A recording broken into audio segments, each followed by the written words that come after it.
행복한 은퇴를 꿈꾸던 저는 결국 가족까지 신용불량자로 만들어버린 가장이 되어 있었습니다. 그리고 40억을 지고도 잃을 게 없다는 듯 살아가던 저는 지금은 마이너스 10억 인생을 견디며 하루하루 버티는 중입니다. 이렇게 말하고 보니 참 딱합니다. 불과 3년 전만 해도 저는 주변에서 인생 잘 살았다는 말을 듣던 사람이었습니다. 62세의 나이에 회사를 아들에게 물려주고 부동산 임대 수입과 금융자산에서 나오는 배당으로 매달 900만 원 정도의 안정적인 현금 흐름을 만들며 이제야 내 인생을 즐겨도 되겠구나 하고 마음 편히 숨을 돌리던 때였습니다. 하지만 저는 몰랐습니다. 은퇴한 사람이 가장 경계해야 하는 것이 시간, 공허함, 그리고 자존심이라는 걸요. 저는 20년 동안 기계부품 제조업을 운영해 왔습니다. 직원은 26명, 연 매출은 40억 내외. 중소기업이지만 탄탄하게 돌아갔고 5억 정도의 순이익은 거의 매해 꾸준했습니다. 저는 회사를 크게 키운 사람은 아니지만 적어도 꾸준히 유지할 줄 아는 사람이었습니다. 그렇게 회사를 안정시키고 아들에게 가업을 넘겨준 뒤 저는 고문직으로만 남았습니다. 월 300만 원의 고물료도 받았고 아내와는 매주 산책하며 늙어가는 것도 나쁘지 않다는 말을 자주 나누었습니다. 그런데 말이죠. 저는 갑자기 시간이 너무 많아졌습니다. 출근을 해도 제 자리가 확 줄어든 느낌이 들었고 회의는 아들이 주도하며 저는 뒷좌석 승객이 되어 있었죠. 물론 제가 스스로 넘겨준 자리였지만 사람 마음이라는 게 참 간사합니다. 머리로는 이해되는데 가슴이 따라가질 않았습니다. 나 없이도 돌아가는 회사구나. 그 생각이 들어버리면 은퇴 생활은 예상보다 훨씬 쓸쓸한 구석이 있더군요. 이런 공허함을 달래보려고 골프 모임을 다시 시작했습니다. 정말 오랜만에 나간 자리였는데 다들 저를 반갑게 맞아줬습니다. 그곳에서 박재훈이라는 40대 남성을 처음 만났습니다. 옷차림, 말투, 태도. 그 젊은 나이에 성공이라는 단어를 온몸으로 보여주는 사람처럼 보였습니다. 형님, 아드님한테 회사를 물려주셨다면서요? 진짜 멋진 은퇴하셨네요. 요즘 그런 사람 많지 않은데. 그 말 한마디가 제가 은퇴 후 처음으로 나도 누군가에게 괜찮은 사람처럼 보일 수 있구나 하는 기분을 주었습니다. 그때뿐이었어야 했습니다. 그 말에 마음이 움직이지 않았어야 했는데 저는 그 어린 남자의 칭찬을 듣고 자존심이라는 녀석이 다시 깨어나는 소리를 들었습니다. 은퇴 후 제게 찾아온 공허함이 그의 말 한마디에 덮여버린 겁니다. 그리고 저는 몰랐습니다. 그날의 작은 흔들림이 앞으로 제 인생의 바닥까지 끌고 갈 첫 번째 균열이었다는 걸. 지금 이렇게 라디오에 털어놓듯 조용히 말하고 있지만 그때의 저는 정말 아무것도 모른 채 그저 나도 아직 젊게 살 수 있다는 착각 속에서 허우적거리고 있었습니다. 그리고 그 착각은 곧 제 모든 것을 삼켜버릴 커다란 파도가 되어 제 앞에 밀려오고 있었습니다. 저는 그 파도가 얼마나 거대한지, 얼마나 잔인한지 전혀 알지 못한 채 웃고 있었습니다. 저는 올해로 62입니다. 평생 기계부품 공장에서 기계 소리 들으며 살았습니다. 제 손으로 회사를 일군 건 아니었지만 제가 맡아 20년 동안 키우고 지켜온 회사였습니다. 직원 26명, 연 매출 40억, 순이익은 매해 넉넉하진 않아도 4억에서 5억 사이를 꾸준히 냈습니다. 그 정도면 저 같은 사람에겐 과분한 성공이었죠. 저는 30대에 결혼해 지금의 아내와 살고 있습니다. 아내는 누구보다 조용한 사람이지만 집안을 지탱하는 기둥 같은 존재였습니다. 가난한 시절부터 제 옆을 지켜줬고 제가 감당하지 못할 감정까지 대신 감당해준 사람이죠. 아들 하나 있습니다. 올해 35. 저보다 훨씬 똑똑하고 부지런한 녀석입니다. 어릴 때부터 공장 일을 보며 자라서인지 저보다 경영 감각이 있더군요. 30대 초반부터 경영지원팀에서 일하며 회사 흐름을 제대로 파악했고 저보다 업체들과 더 자연스럽게 이야기하는 모습을 보며 아, 이제는 진짜 넘겨줄 때가 됐구나. 그 생각이 들었습니다. 그래서 저는 3년 전 아들에게 회사를 정식으로 맡겼습니다. 저는 고문이라는 이름만 올려놓고 월 300만 원 고물료를 받는 생활을 시작했죠. 은퇴를 결심한 이유요? 그때는 스스로 이렇게 이야기했습니다. 이제는 여유를 누릴 때도 됐지. 평생 일만 하고 살았잖아. 겉으로는 그럴듯했습니다. 하지만 진짜 이유는 아들이 회사를 더 잘할 거란 확신이 너무 강해져요. 제가 굳이 앞에서 막고 있을 필요가 없다고 느꼈기 때문입니다. 사실 반은 자존심 때문이기도 했습니다. 아들이 성장하는 걸 보면서 기쁘면서도 저보다 나은 모습에 묘한 열등감이 올라오던 순간도 있었습니다. 그래서 더 빨리 물러난 건지도 모르겠습니다. 어쨌든 저는 남들 보기에 성공적인 은퇴를 했습니다. 부동산으로 약 28억, 금융자산 12억, 총 40억 정도를 쥔 여유로운 노후였으니까요. 매달 임대료와 배당금, 이자 등을 합치면 월 900만 원 정도의 소득이 들어왔습니다. 주변 친구들은 말했습니다. 야, 넌 평생 걱정 없는 인생이다. 너처럼 깔끔하게 은퇴하는 사람 드물어. 이제 진짜 즐기면서 살아라. 그 말들이 다 칭찬 같았고 기분도 좋았습니다. 하지만 이상하게도 그 칭찬들이 들릴 때마다 마음속에서 작은 구멍이 벌어지는 느낌이 들었습니다. 회사에 출근해도 제 책상에 앉아 있어도 사람들이 저를 대하는 태도가 예전과 달랐습니다. 예전에는 사장님, 이건 이렇게 하겠습니다. 사장님, 이 부분 결제 부탁드립니다. 사장님, 고객이 이런 요청을. 이렇게 다 제가 중심이었는데 이제는 대표님 아들이랑 상의해 보겠습니다. 대표님이 정하시는 걸로 하겠습니다. 아드님께 보고 드리겠습니다. 그 말들이 당연한 건데도 내 마음은 그걸 받아들이기 힘들었습니다. 제가 만든 회사가 아니라 제가 지켜낸 회사였는데 그 회사에서 제가 서 있을 자리가 사라지는 기분이었습니다. 아내는 제 눈치를 챘는지 이렇게 말했습니다. 당신 이제 좀 쉬어도 되잖아. 평생 일하고 고생했으니까. 이제는 나랑 천천히 살자고. 그 말이 따뜻해서 더 아팠습니다. 아내는 정말 저를 위로한 건데 저는 그 말조차도 당신은 이제 필요 없어요. 이렇게 들리는 날이 많았습니다. 그러니 골프 모임을 다시 나가기 시작했던 건 어쩌면 자연스러운 일이었습니다. 사람을 만나고 사람들이 제게 웃어주고 형님, 형님 하며 반겨주는 그 분위기 속에서 저는 오래전 제 모습을 보는 듯한 착각에 빠졌습니다. 그리고 그때 박재훈이라는 남자를 만난 겁니다. 그 사람은 저보다 20살이나 어린데도 나를 형님이라 부르며 깍듯하게 예우했습니다.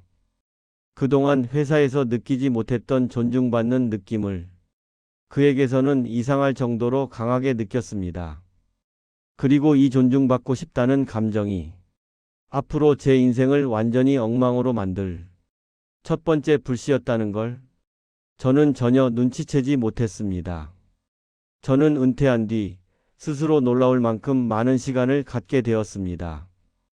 20년 동안 하루도 쉬지 않고 공장을 지키던 사람이었는데 갑자기 오전 10시가 되어도 할 일이 없다는 게 처음엔 꿈만 같더군요.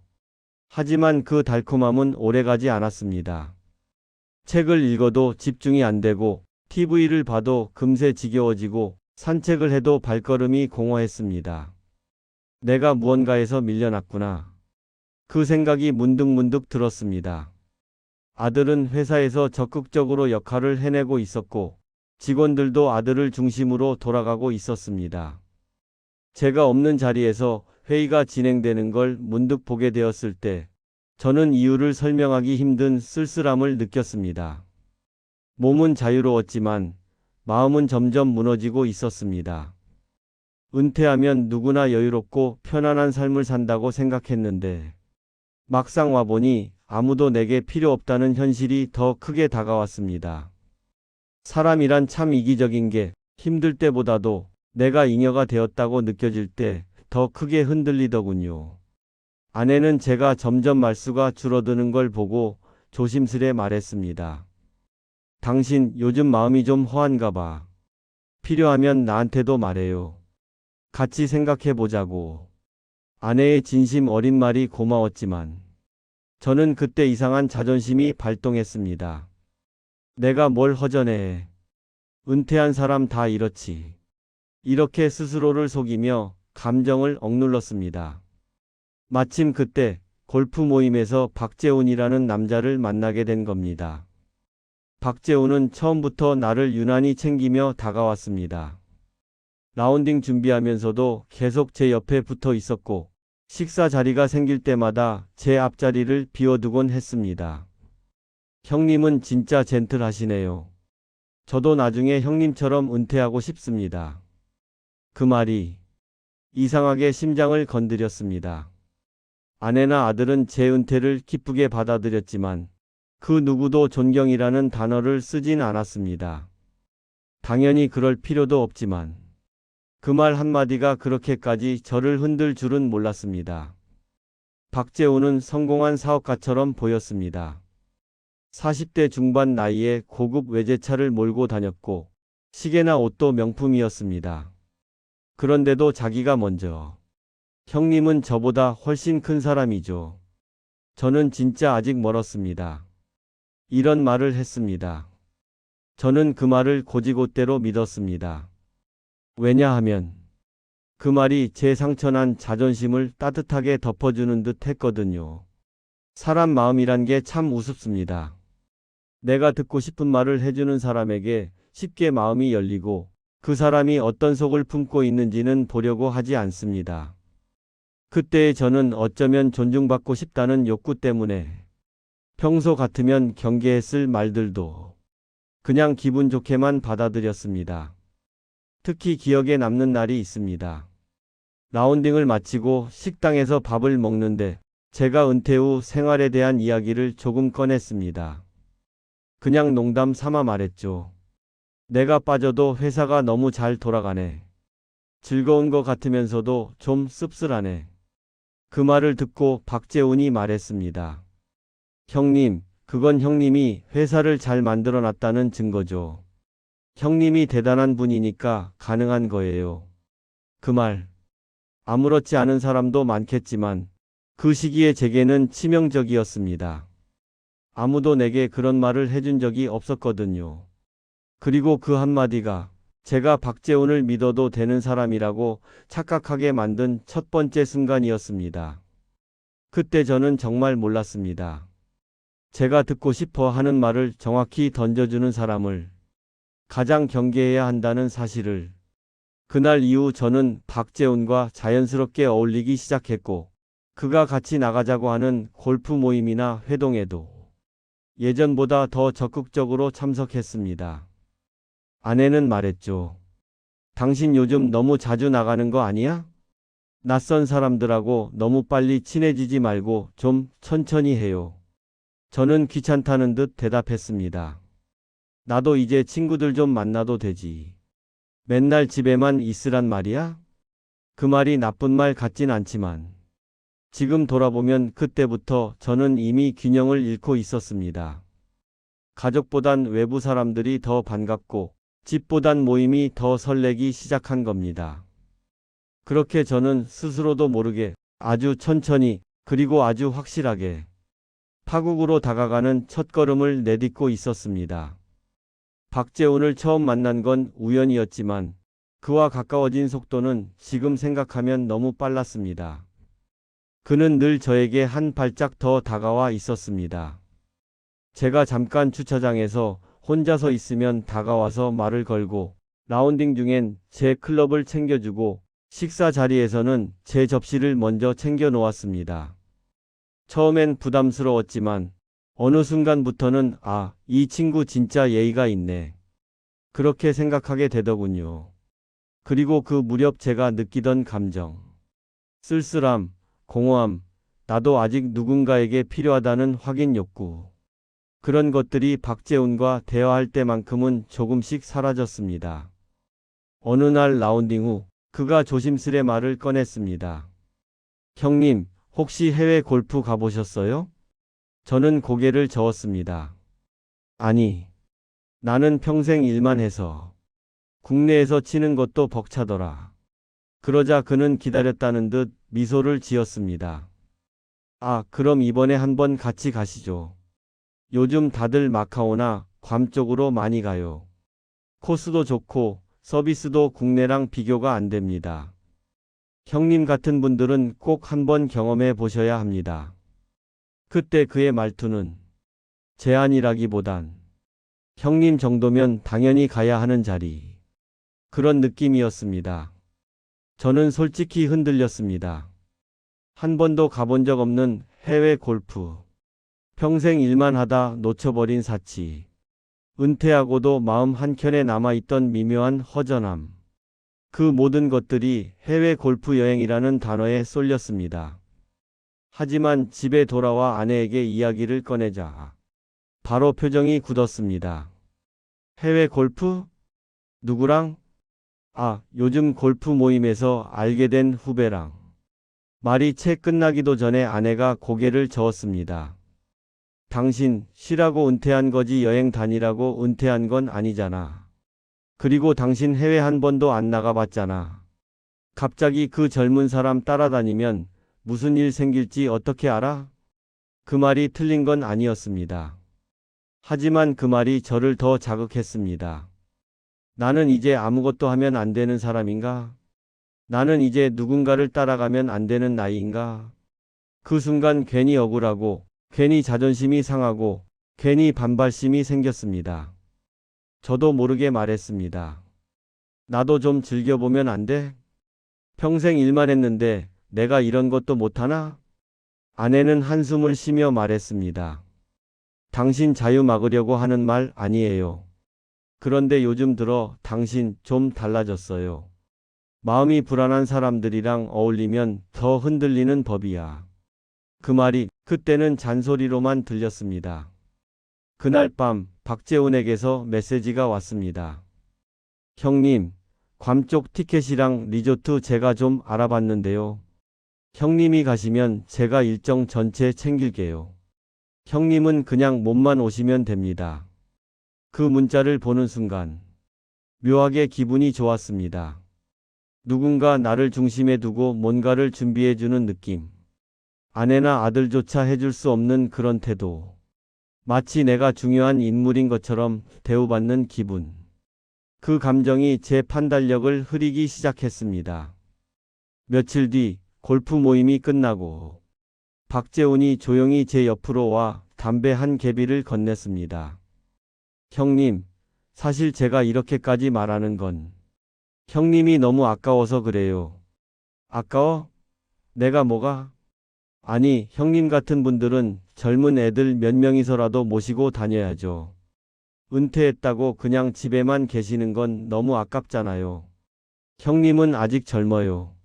생각도 젊고 에너지도 있으신데 왜 스스로를 묶어두세요? 그 말이 가슴을 강하게 때렸습니다. 아무도 그렇게 말해준 적 없었거든요.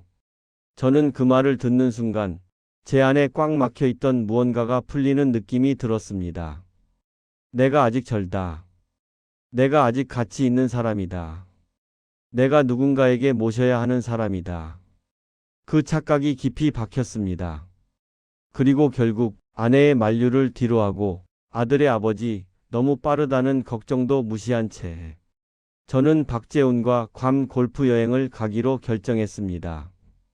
그 선택이 제 인생의 마지막 평범한 날을 끝내는 결정이었다는 걸 그때는 정말 몰랐습니다. 그저 누군가 내게 손을 내밀었고 나는 그 손이 따뜻하다고 착각했을 뿐입니다. 하지만 그 손은 나를 끌어올리는 손이 아니라 천천히 깊은 구덩이로 끌어내리는 손이었습니다. 괌 여행을 결정한 뒤 저는 자연스럽게 들뜬 마음을 숨기지 못했습니다. 평생 일만 하다 처음으로 가는 해외 골프 여행이었으니까요. 새로운 골프공을 사고 바람막이도 새로 장만했습니다. 그 작은 준비들이 마치 젊은 시절로 돌아간 듯한 기분을 주더군요. 하지만 그 들뜸은 오래가지 못했습니다. 저녁 식사 자리에서 아내가 조심스럽게 다시 말을 꺼냈습니다. 당신 정말 가야겠어요? 나는 좀 마음이 불편해. 저는 짜증을 감추지 못했습니다. 아니, 그냥 골프 치러 가는 거야. 뭐가 그렇게 걱정이야? 아내는 잠시 말을 고르더니 천천히 고개를 들었습니다. 당신이 요즘 너무 허둥대 보여서 그래. 일 때문에 바쁘던 사람은 은퇴하면 마음이 헛돌 때가 와. 그럴 때 잘못된 사람 만나면 한순간에 무너지기도 해. 그 말이 참. 지금 생각하면 아내가 마지막으로 해줄 수 있었던 최고의 경고였는데 그때의 저는 그 말을 그저 나를 붙잡는 잔소리로만 들었습니다. 내가 애야? 평생 당신 잔소리 듣고 살았는데 은퇴하고도 또 간섭이야? 아내는 놀란 눈으로 저를 바라봤습니다. 그 눈빛 속에는 서운함보다도 불안함이 더 커 보였습니다. 당신 왜 이렇게 예민해졌어? 나는 그냥 걱정돼서 하는 말인데. 저는 더 이상 듣고 싶지 않아 숟가락을 내려놨습니다. 됐어. 그냥 좀 즐기고 올게. 여행 하나 가는 것도 이렇게 힘들게 해야 돼? 그날 밤 나는 잘못된 선택을 이미 한 상태였습니다. 아내의 말이 내 마음에 박혔지만 자존심과 허영심이 그 목소리를 짓밟아 버렸습니다. 며칠 뒤 아들에게도 여행 이야기가 들어갔는지 전화를 걸어왔습니다. 아버지, 그 사람 박재훈인가요? 제가 조금 알아보니까 별로 정보도 없고 사업도 정확히 뭘 하는지 안 나오네요. 저는 괜히 방어적으로 말했습니다. 요즘 젊은 사람들 사업은 다 그래. 너무 옛날식으로 생각하지 마. 아들은 한숨을 쉬며 말했습니다. 아버지는 그런 분 아니잖아요. 어떤 사람인지도 모르는 사람이랑 해외까지 따라가는 건 좀. 그 말이 자존심을 건드렸습니다. 너는 아버지가 그렇게도 못 믿을 만큼 판단이 없는 사람으로 보여? 아들은 침묵하다 조용히 말했습니다. 전 아버지가 흔들리는 게 보여요. 그게 걱정돼서 그래요. 그 말이 가슴을 찔렀습니다. 하지만 저는 인정하고 싶지 않았습니다. 걱정하지 마. 아버지 아직 멀쩡하다. 너무 오버하지 마라. 전화를 끊고 나니 뒤늦게 마음이 쓰리게 아플 정도로 죄책감이 밀려왔습니다. 하지만 이미 말은 나갔고 그 죄책감이 오히려 가야만 하는 이유로 변해갔습니다. 내가 아이 취급을 받는 건가? 내가 정말 이렇게 힘 빠져가는 존재인가? 그 생각들이 이상하게 뇌리를 스치며 나를 더 강하게 여행 쪽으로 밀었습니다. 며칠 뒤 골프 모임에서 박재훈을 다시 만났습니다. 그는 제 표정을 살피더니 은근히 낮은 목소리로 말했습니다. 형님 혹시 집에서 말리시나요? 그 한마디가 마치 내 속을 전부 들킨 것 같아 괜히 불편해지는 동시에 이상하게 위로를 받는 느낌마저 들었습니다. 가정마다 다 그렇죠. 근데 형님이 무너질 사람입니까? 형님 같은 분은 어디 가도 중심되는 분이에요. 가끔은 그냥 본인 마음 가는 대로 하셔도 됩니다. 그 말, 그 한마디가 나를 완전히 무너뜨렸습니다. 가족이 나를 붙잡는 소리로 들렸다면 박재훈의 말은 나를 풀어주는 소리로 들렸습니다.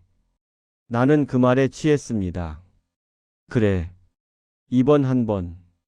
딱 이번 한 번만 가보자. 그렇게 스스로에게 핑계를 만들었습니다. 그날 저녁 박재훈이 제게 말했다. 형님, 괌에서 제가 아는 분들이 라운딩을 준비해 둘 겁니다. 형님은 그냥 편하게 즐기고만 오시면 됩니다. 그 말 속에 어떤 의도가 숨어 있는지 나는 알지 못했습니다. 아내는 끝까지 말렸고 아들은 걱정된다고 문자를 보냈지만 나는 이미 귀를 닫아버린 상태였습니다. 아무도 나를 막을 수 없었습니다. 아니, 막으려는 사람들조차 나의 고집과 욕심에 밀려 조용히 뒤로 물러나 버렸습니다. 그리고 나는 스스로 두 발로 그 길을 향해 걸어갔습니다. 내가 파국을 향해 스스로 걸어가고 있다는 걸 모른 채 마치 새로운 인생을 여는 문처럼 들떠서 말이죠. 그 문 너머에 내가 가진 모든 것이 산산조각 나버릴 거라는 사실도 모른 채 괌에 도착한 순간 저는 처음부터 내가 격이 다른 세상에 들어온 것 아닌가 하는 착각을 했습니다. 공항에서 나오자마자 검은색 밴이 우리를 기다리고 있었고 차 안에는 시원한 물과 과일 그리고 담당 직원이라는 사람이 안내를 맡고 있었습니다. 형님, 여기서부터는 저희가 다 챙길 겁니다. 형님은 편하게만 계세요. 박재훈의 말에 저는 처음으로 대접받는 느낌을 강하게 받았습니다. 리조트에 도착하니 스위트룸으로 안내해 주더군요. 평생 살아온 집보다 더 넓은 공간에 창밖으로 펼쳐진 코발트빛 바다. 침대 위에는 향 좋은 꽃잎이 올려져 있고 테이블에는 와인까지 준비되어 있었습니다. 저는 순간 울컥했습니다. 평생 공장에서 기계 소리 들으며 살던 나에게 이런 대접이 올 줄은 꿈에도 몰랐거든요. 그날 저녁 박재훈은 저를 마카오 재벌처럼 대했습니다. 형님은 이런 자리에서 있어야 하는 분이에요. 우리끼리는 형님 같은 사람을 큰 형님이라고 합니다. 그 말을 듣는 순간 제 가슴 속에서 오래 묵혀있던 자존심이라는 녀석이 갑자기 되살아났습니다. 그래 나도 이 정도 대접받을 사람이지. 그런 자만심이 고개를 들기 시작했습니다. 다음 날 아침 골프장에 도착하니 캐디도 카트도 난생 처음 보는 최고급 서비스를 제공했습니다. 중후한 음악이 흐르는 클럽하우스, 조금만 스윙해도 캐디가 손수건을 들고 달려오고 티샷을 할 때면 박재훈은 제 뒤에서 말했다. 역시 형님, 폼이 다르십니다.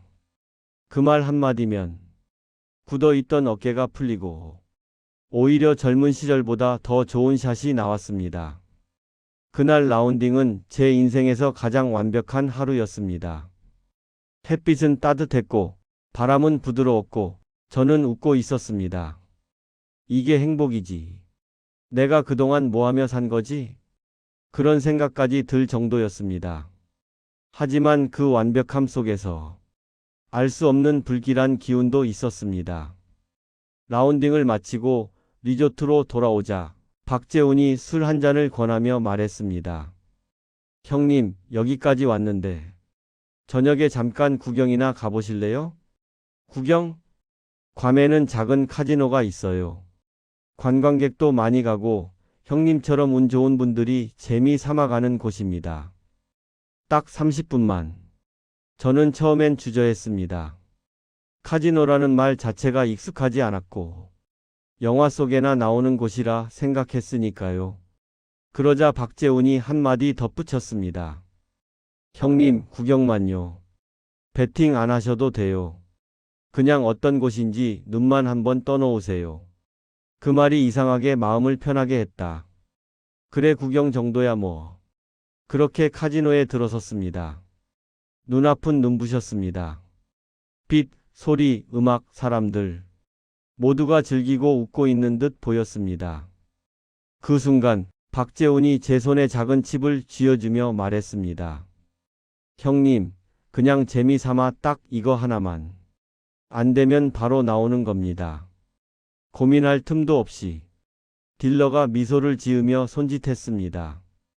저는 가볍게 칩을 올렸습니다. 정말 그냥 한번 해보자는 마음이었는데 그게 맞아버렸습니다.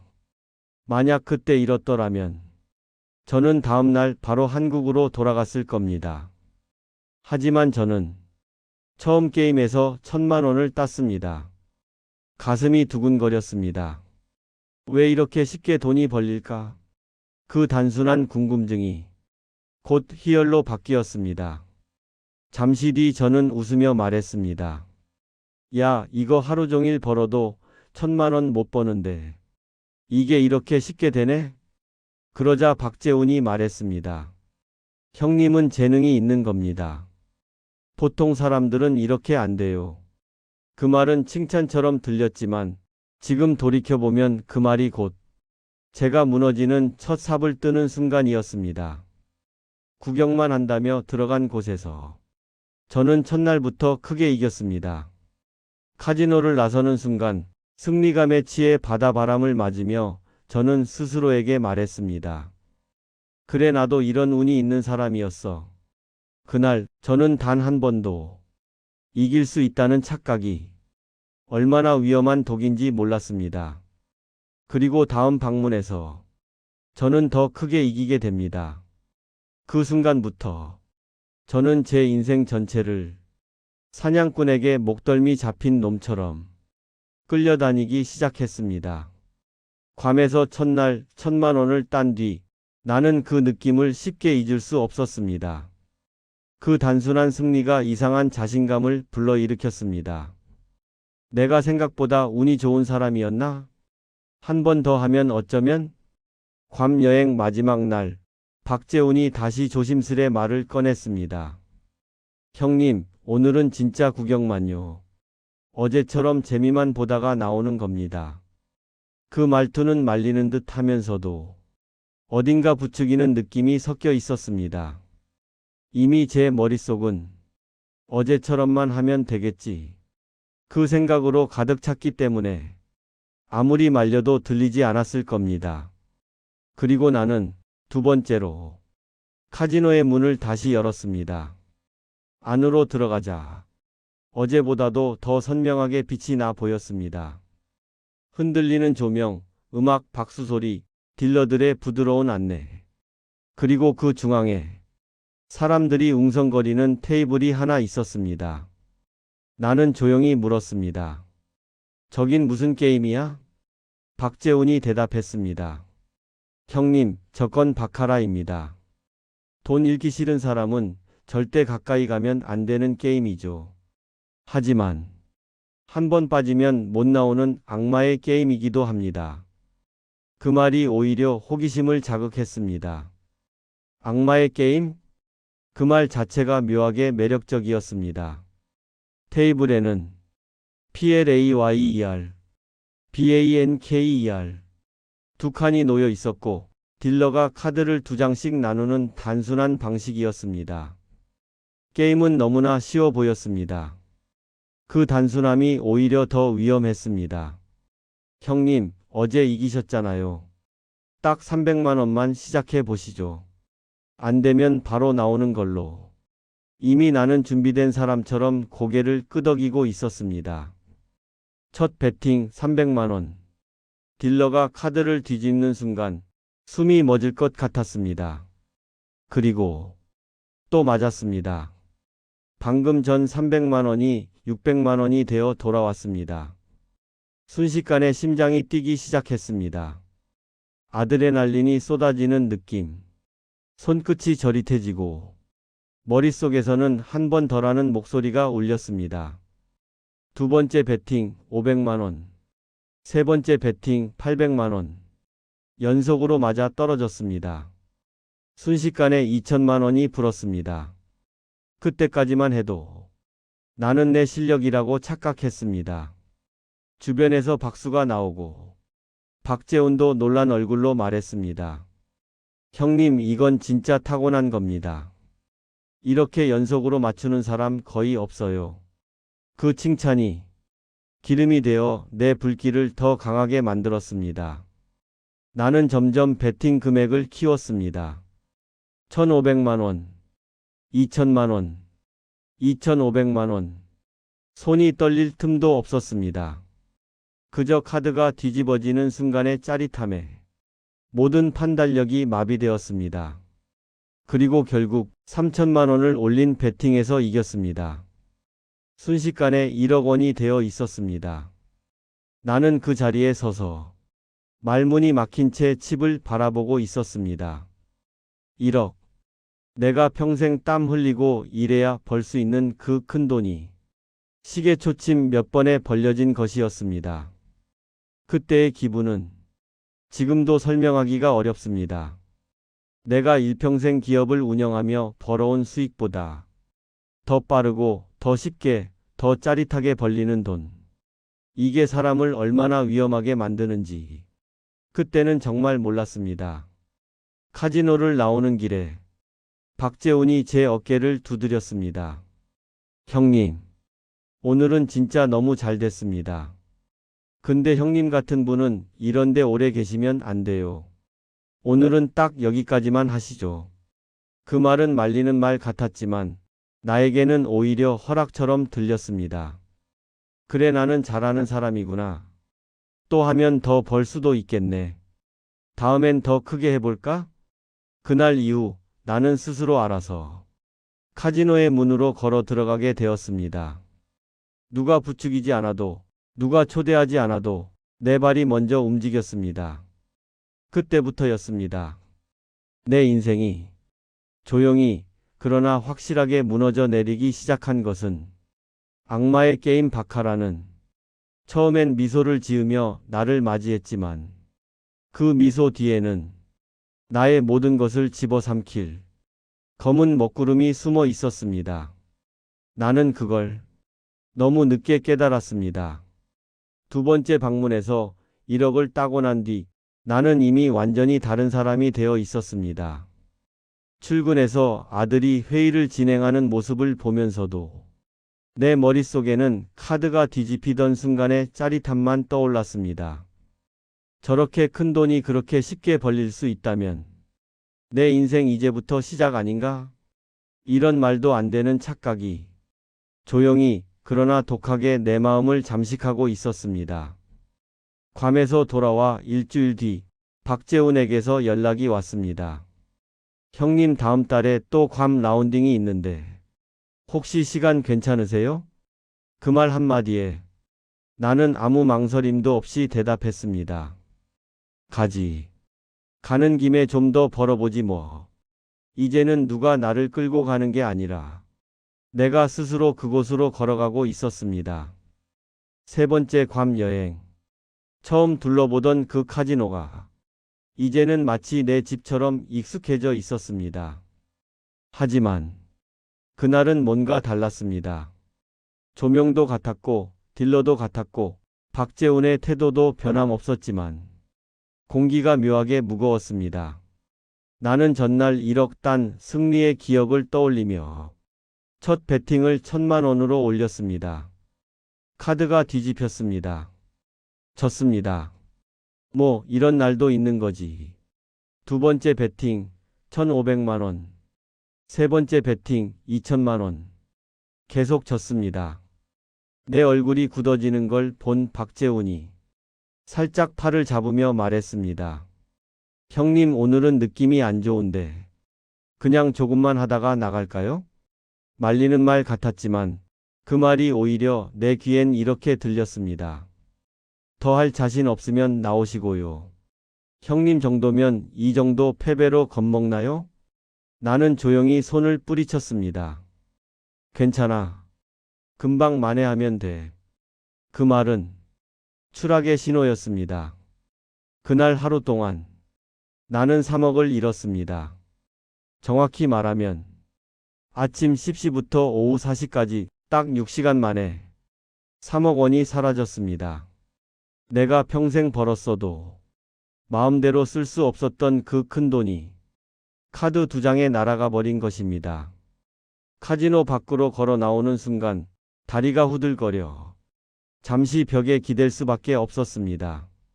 아무 말도 나오지 않았습니다. 숨만 거칠게 들이켰습니다. 그런데도 내 마음 깊은 곳에서는 이대로 끝낼 수 없다. 그 생각만 맴돌았습니다. 바보 같은 자존심이었습니다. 분노였습니다. 욕심이었습니다. 그리고 그 모든 감정이 합쳐져 나는 스스로를 속였습니다. 내가 1억을 딴 사람이야. 실력이 있으니까 금방 만회하지. 3억 잃은 건 그냥 운이 없었던 거야. 지금 안 하면 영영 만에 못해. 그날 밤 술을 마시며 박재훈이 조심스레 말을 꺼냈습니다. 형님, 정말 죄송한데 오늘은 운이 너무 안 좋았던 날 같아요. 한국 돌아가서 천천히 생각해 보시죠. 하지만 그 말은 기름을 더 부었습니다. 내가 못할까봐 그러는 거야? 내가 겁먹은 줄 알아? 박재훈은 말없이 고개를 저었습니다. 그런 게 아닙니다, 형님. 형님 같은 분은 이런 게임 너무 깊이 들어가면 안 돼요. 하지만 나는 이미 그의 말이 들리지 않았습니다. 그 말림조차 내게는 도전처럼 들렸습니다. 그리고 그렇게 내가 완전히 무너지는 악순환이 시작됐습니다. 한국으로 돌아온 뒤 박재훈은 또다시 작은 문을 열어주었습니다. 형님 굳이 해외까지 안 가셔도 됩니다. 제가 아는 방이 한국에도 있습니다. 합법은 아니지만 형님처럼 특별한 분들만 들어가는 방이에요. 그 말이 들리자 나는 아무 망설임도 없이 그 비밀방으로 들어갔습니다. 처음에는 회사 비상운영자금에서 2억을 썼습니다. 졌습니다. 그 다음 부동산 담보대출 5억을 땡겼습니다. 또 졌습니다. 이 정도 잃었으면 이제 포기해야 하는 것 아닌가. 이런 생각이 들다가도 아니야, 이렇게 많이 잃었는데 그냥 포기한다고? 말이 돼? 이 미친 심리가 나를 다시 테이블로 끌고 갔습니다. 그리고 그렇게 마이너스 5억, 마이너스 10억, 마이너스 20억. 내 통제력은 이미 사라졌습니다. 회사 운영자금은 바닥났고 결국 20년 지켜온 회사는 현금 흐름이 끊겨 부도가 났습니다. 나는 마지막으로 아내와 아들 명의로 신용대출 4억을 받았습니다. 그것마저도 몇 날 며칠 안 돼 모두 카지노로 빨려 들어갔습니다. 6개월 동안 내가 잃은 금액은 총 50억이었습니다. 그리고 마지막 순간 나는 깨닫게 되었습니다. 박재훈은 단순한 후배가 아니라 내가 베팅하는 금액의 일정 비율을 수수료로 받는 해외 카지노 에이전트였다는 사실을 나는 내 손으로 그에게 수십억 원을 갖다 바친 것이었습니다. 그때 깨달았죠. 악마의 게임보다 더 무서운 건 게임이 아니라 내 욕심이었다는 걸. 50억을 잃고 회사까지 무너지고 가족의 신용마저 망가져버린 지금. 저는 모든 걸 잃은 채 62세의 나이로 작은 월세방 한 칸에 앉아 있습니다. 방 안은 조용합니다. TV도 잘 켜지지 않고 침대는 낡았고 창문 밖으로는 사람들 살아가는 소리가 들립니다. 그 소리를 들을 때마다 가슴이 저릿하게 아픕니다. 나는 대체 무엇을 한 걸까? 왜 그때 그 문을 열었을까? 왜 그때 멈추지 못했을까? 매일 그 생각뿐입니다. 가장 아픈 건 돈을 잃은 것이 아닙니다. 가족이 무너진 것입니다. 아들은 나를 보지 않습니다. 정확히 말하면 나를 보기가 너무 힘들어 눈을 피합니다. 아들이 제게 처음으로 한 말이 아직도 귀에 생생합니다. 아버지, 왜 우리 이름까지 써야 했어요? 왜 우리까지 끌어들였어요? 그 말이 내 심장을 그대로 찢었습니다. 나는 변명조차 할 수 없었습니다. 그저 고개를 떨구고 입술만 떨었죠. 아들은 그 뒤로 나와의 연락을 최소한으로 줄였습니다. 회사 부도로 직원들이 흩어지고 아들 역시 감당해야 할 빚이 생기며 삶이 완전히 흔들렸습니다. 그 모든 걸 내 손으로 만든 것입니다. 아내는 더 큰 상처를 안았습니다. 내가 수십억을 잃었다는 사실보다 더 무서웠던 건 내가 거짓말을 하고 있었다는 거였습니다. 밤에 늦게 돌아오고 전화기를 숨기고 표정이 불안정해지고 말수가 줄어들고 당신 왜 그래?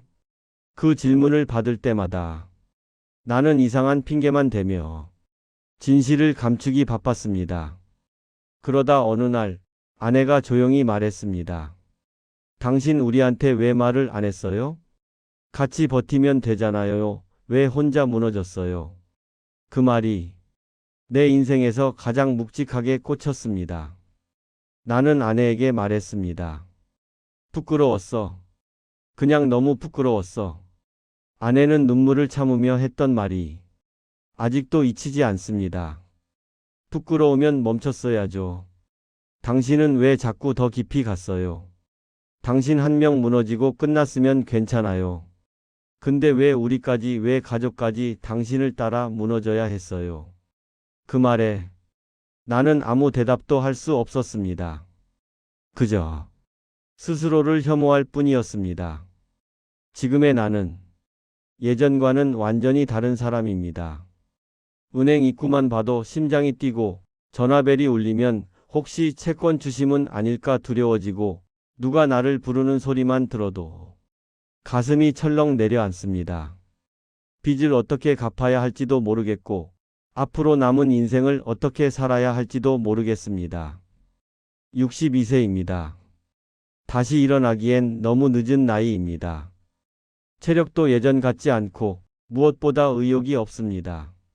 마음은 늘 무겁고 손은 차갑고 잠은 오지 않습니다.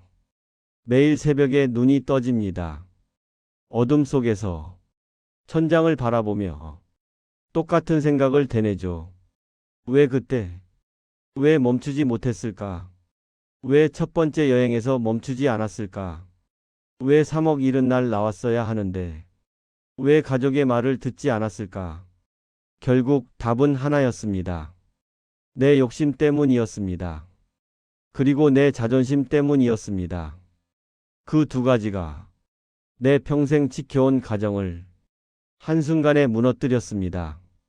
이제 남은 건 후회뿐입니다. 부끄러움뿐입니다. 가족에게 차마 고개를 들 수 없는 죄책감뿐입니다. 그리고 이 이야기를 이렇게 털어놓는 것도 누군가라도 나와 같은 길을 걸어가지 않았으면 하는 마음 때문입니다. 나는 이제 알게 됐습니다. 사람은 돈 때문에 무너지는 게 아닙니다. 자기 안의 허영과 욕심 때문에 무너집니다. 그리고 그 허영과 욕심은 늙는다고 사라지지 않는다는 걸요. 돌아보면 제가 무너진 건 단 하루, 단 한 번, 단 한 선택 때문이 아니었습니다. 수십 년 동안 쌓아온 책임감이 은퇴와 함께 사라지고 빈자리를 공허함이 채웠습니다. 그 공허함이 자존심과 허영을 자극했고 그 틈을 파고든 사람이 박재훈이었습니다. 누가 칼을 들이민 것도 아니었습니다. 저는 제 두 발로 그 구덩이 속으로 걸어 들어갔습니다. 이제야 알겠습니다. 나이를 먹는다고 사람이 단단해지는 건 아니었습니다. 내 안의 약한 부분을 들여다보지 않으면 언제든 누군가에게 잡아먹힐 수 있다는 것을 62세가 되어서야 깨달았습니다. 제가 이 일을 통해 뼈저리게 배운 것들입니다. 첫 번째, 허영심은 나이를 먹는다고 사라지지 않는다. 젊은 시절의 욕심은 순진한 욕심이었습니다. 하지만 나이가 들어 생기는 욕심은 허영이었습니다. 존중받고 싶다는 마음, 인정받고 싶다는 마음. 그 마음 하나가 수십억을 날리고 가정을 무너뜨렸습니다. 두 번째, 과한 친절은 반드시 대가가 있다. 세상에 공짜는 없었습니다. 누군가 나를 지나칠 만큼 챙기고 높여주고 떠받드른다면 그 속에는 반드시 목적이 있었습니다. 진짜 위험한 사람은 칼을 들고 다가오는 이가 아니라 칭찬과 친절을 들고 다가오는 사람이었습니다. 세 번째, 가족의 말은 잔소리가 아니라 마지막 안전장치다. 아내와 아들이 말릴 때 그 말을 들었어야 했습니다. 세상 누구보다 나를 지켜주는 사람들의 경고를 무시한 것이 가장 큰 죄였습니다. 네 번째, 돈은 다시 벌 수 있어도 신뢰는 한 번 잃으면 끝이다. 제가 잃은 50억보다 더 아픈 건 가족의 신뢰였습니다. 그녀의 눈물, 아들의 원망. 그것이야말로 제가 감당해야 할 가장 무거운 빚입니다. 5번째. 은퇴는 끝이 아니라 새로운 무너짐의 시작일 수 있다. 일을 내려놓는 순간, 내 마음까지 내려놓으면 사람은 쉽게 흔들립니다. 취미가 필요했고, 건강한 인간관계가 필요했고, 무엇보다 마음을 붙들 무언가가 필요했습니다. 저는 그것을 준비하지 못했습니다. 그래서 무너졌습니다. 어른이 되어도 우리는 실수합니다. 그리고 때로는 그 실수가 너무 커서 돌이킬 수 없을 때도 있습니다. 하지만 그 실수를 이야기로 남기면 누군가는 그 길을 걷지 않을 수 있습니다. 그게 바로 여러분과 제가 이곳에서 만나는 이유입니다. 여기는 어른의 방입니다. 어른의 실수와 후회, 그리고 다시 일어서기 위한 마음을 나누는 공간입니다. 오늘 제 이야기가 누군가에게 작은 경고가 되었기를 바랍니다. 그리고 여러분, 영상이 도움이 되셨다면 구독과 좋아요 잊지 말아 주십시오.